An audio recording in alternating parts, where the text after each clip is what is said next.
جب پردے پر پابندی تھی اور علماء دین کو پابند سلاسل کیا جاتا تھا۔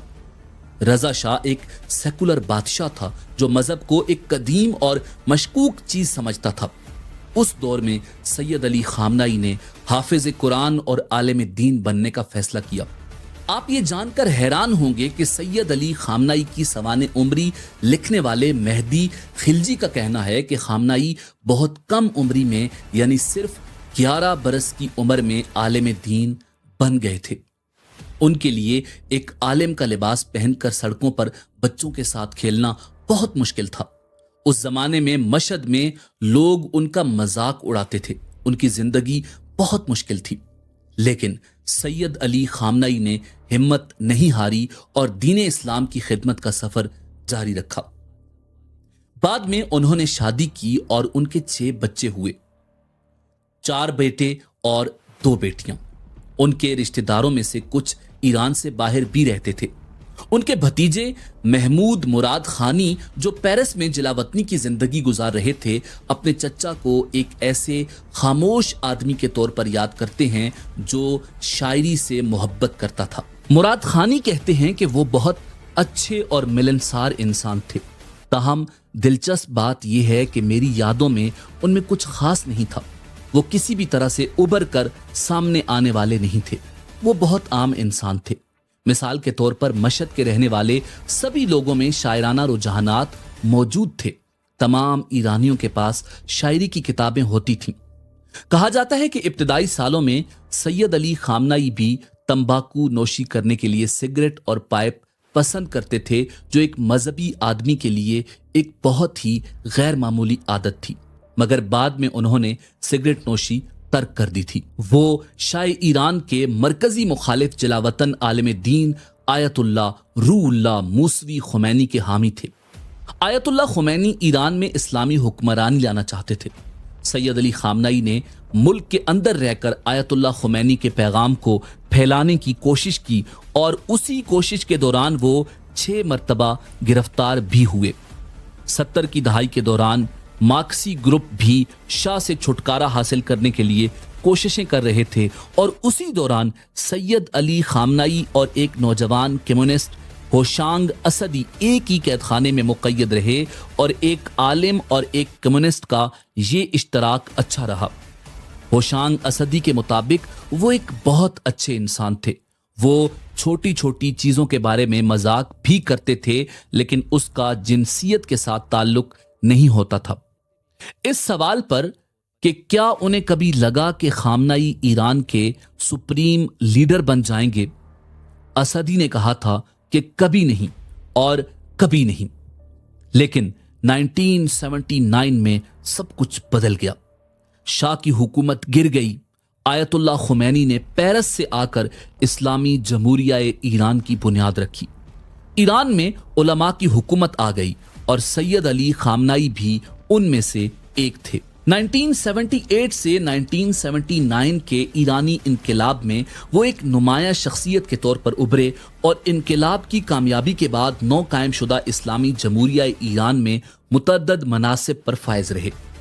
انقلاب کے بعد وہ ایک قاتلانہ حملے کا نشانہ بھی بنے، جس کے نتیجے میں ان کا دایاں بازو مفلوج ہو گیا۔ سید علی خامنائی کا دایاں بازو مفلوج رہا۔ بعد کے برسوں میں بھی اسرائیل کی جانب سے ان کے خلاف قتل کی دھمکیاں دی جاتی رہیں۔ وہ ایران عراق جنگ کے دوران 1981 سے 1989 تک ایران کے تیسرے صدر رہے، اور اسی عرصے میں ان کے سپاہ پاسداران انقلاب اسلامی سے قریبی تعلقات قائم ہوئے۔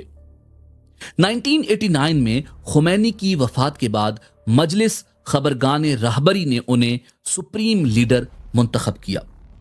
بطور سپریم لیڈر خامنائی نے ایران کے جوہری پروگرام کی پرامن مقاصد کے لیے حمایت کی، جبکہ فتویٰ جاری کر کے وسیع پیمانے پر تباہی پھیلانے والے ہتھیاروں کی تیاری کو حرام کرا دیا۔ انہوں نے ایران میں صنعتوں کی نجکاری کی حمایت کی اور تیل اور گیس کے وسائل کے ذریعے ایران کو توانائی کی سپر پاور میں تبدیل کرنے کی کوشش کی۔ ان کی خارجہ پالیسی اخوانی شیعت اور ایرانی انقلاب کو پھیلانے کے تصور کے گرد گھومتی رہی۔ خامنائی نے سپاہ پاسداران انقلاب اسلام کی ترقی میں مرکزی کردار ادا کیا اور اسے داخلی کنٹرول اور علاقائی اثر و رسوخ کا بنیادی آلہ بنا دیا۔ ان کے دور میں ایران نے شام کی خانہ جنگی، عراق کی جنگ، یمن کی خانہ جنگی اور غزہ جنگ میں حمایت کی، یہاں تک کہ روس یوکرین جنگ میں بھی پشت پناہی کی۔ اسرائیل اور صہیونیت کے سخت ناقد کے طور پر انہوں نے فلسطینیوں کی اسرائیل فلسطین تنازع میں حمایت کی۔ ان کی تقاریر میں اسرائیل کی تباہی کے مطالبات اور بعض یہود مخالف نکات بھی شامل رہے۔ ان کے دور میں ایران اسرائیل اور سعودی عرب کے ساتھ پراکسی تنازعات میں ملوث رہا، جبکہ 2025 اور 2026 میں اسرائیل اور ریاستہائے متحدہ کے ساتھ کشیدگی بڑھ کر ایران اسرائیل جنگ 12 روزہ مسلح تنازع اور جاری حملوں تک جا پہنچی، جو آج بھی جاری ہے۔ سید علی خامنائی کی شادی منصورہ خجستہ باقرزادہ سے ہوئی، جن سے ان کے 6 بچے ہیں، 4 بیٹے مصطفیٰ، مجتبیٰ، مسعود اور میثم، اور 2 بیٹیاں بشرا اور ہدا۔ ان کے ایک بیٹے مجتبیٰ کی شادی غلام علی کی بیٹی سے ہوئی۔ ان کے بڑے بیٹے مصطفیٰ کی شادی عزیز اللہ کی بیٹی سے ہوئی۔ ایک اور بیٹے مسعود کی شادی محسن خرازی کی بیٹی سے ہوئی۔ ان کے 3 بھائی ہیں، جن میں محمد علی خامنائی اور ہادی خامنائی شامل ہیں۔ ان کی 4 بہنوں میں سے ایک بدری حسینی خامنائی علی تہرانی کی اہلیہ 1980 کی دہائی میں جلا وطنی اختیار کر گئیں۔ بدری علی خامنائی کی ناقد ہیں۔ بطور سپریم لیڈر خامنائی وسطی تہران کی فلسطین سٹریٹ پر ایک گھر میں منتقل ہوئے۔ اس کے گرد ایک کمپاؤنڈ قائم کیا گیا جو اب تقریباً 50 عمارتوں پر مشتمل ہے۔ دی ٹیلی گراف کے مطابق اس بیت راہبری کمپاؤنڈ میں تقریباً 500 افراد ملازم ہیں، جن میں سے بہت سے فوج اور سیکیورٹی اداروں سے وابستہ ہیں۔ Washington institute for Near East Policy کے ایران کے ماہر مہدی خلجی کے مطابق خامنائی کی زندگی بغیر کسی عیش و عشرت کے تھی۔ دی ڈیلی ٹیلی گراف کے رابرٹ ٹیٹ نے بھی لکھا کہ وہ سادہ طرز زندگی کے لیے معروف ہیں۔ ٹیکسر نے انہیں زاہد قرار دیا، جو سادہ لباس پہنتے اور سادہ کھانا کھاتے تھے۔ خواتین کے ایک میگزین کو دیے گئے انٹرویو میں ان کی بیوی نے کہا تھا کہ ہمارے پاس روایتی معنوں میں سجاوٹ نہیں ہے، برسوں پہلے ہم نے ان چیزوں سے خود کو الگ کر لیا تھا۔ دوسری جانب مدر نیچر نیٹ ورک نے 2016 میں دعویٰ کیا کہ انہیں ایک BMW کار میں دیکھا گیا اور اس سے اترتے ہوئے ان کی تصویر بھی شائع کی گئی۔ رہبر اعظم سید علی خامنائی کی صحت سے متعلق وقتاً فوقتاً قیاس آرائیاں سامنے آتی رہیں۔ جنوری 2007 میں ان کی بیماری یا وفات کی افواہیں اس وقت پھیلیں جب وہ چند ہفتوں تک عوامی سطح پر نظر نہیں آئے اور عید الاضحیٰ کی تقریبات میں شرکت نہیں کی۔ انہوں نے بیان جاری کیا کہ اسلامی نظام کے دشمنوں نے ایرانی قوم کو مایوس کرنے کے لیے موت اور صحت سے متعلق افواہیں پھیلائیں۔ تاہم ہومان مجد کے مطابق وہ جاری کردہ تصاویر میں کمزور دکھائی دے رہے تھے۔ 9 ستمبر 2014 کو انہوں نے پروسٹیٹ کا آپریشن کروایا، جسے سرکاری ذرائع نے معمول کا آپریشن قرار دیا۔ لی فیگارو کی ایک رپورٹ میں مغربی انٹیلیجنس ذرائع کے حوالے سے کہا گیا کہ انہیں پروسٹیٹ کا کینسر تھا۔ ستمبر 2022 میں اطلاع ملی کہ انہوں نے آنتوں کی رکاوٹ کے باعث سرجری کروائی اور کئی ملاقاتیں منسوخ کی۔ آیت اللہ سید علی خامنائی شیعہ مسلمان تھے، مگر کمہ زنی کی رسم جو شاید بہت پرانی رسم ہے، وہ اس پر کئی علماء اور مجتہدین پر تنقید کرتے تھے۔ آیت اللہ سید علی خامنائی نے کمہ زنی کو اپنے فتووں میں حرام قرار دیا تھا، کیونکہ ان کی نظر میں اس عمل سے مذہب اہل بیت یعنی مذہب شیعت بدنام ہوتا ہے۔ اتحاد بین المسلمین کی خاطر آپ نے یہ فتویٰ بھی دیا تھا کہ امہات المومنین اور صحابہ کرام رضوان اللہ تعالی علیہم اجمعین کی توہین کرنا حرام ہے۔ ان کی شہادت یقیناً عالم اسلام کے لیے ایک بہت بڑا سانحہ ہے۔ سید علی خامنائی جیسے لیڈرز صدیوں بعد پیدا ہوتے ہیں۔ آج اگر ہم نظر دوڑائیں تو ہمیں پوری اسلامی دنیا میں ایسا کوئی لیڈر نہیں ملتا جو قرآن کا حافظ ہو، جو مفسر ہو، جو حدیث کا درس دیتا ہو اور جس کے سامنے لاکھوں لوگ بیٹھ کر قرآن اور حدیث سیکھتے ہوں۔ اب اسلامی دنیا اس عظیم لیڈر سے محروم ہو گئی ہے۔ خامنائی کو صدیوں تک یاد رکھا جائے گا۔ اسی امید کے ساتھ اجازت دیجیے کہ آپ کو ہماری ویڈیو پسند آئی ہوگی۔ ملتے ہیں بہت جلد ایک نئی تاریخی، تحقیقی اور معلوماتی ویڈیو کے ساتھ۔ دیکھتے رہیے info@adil۔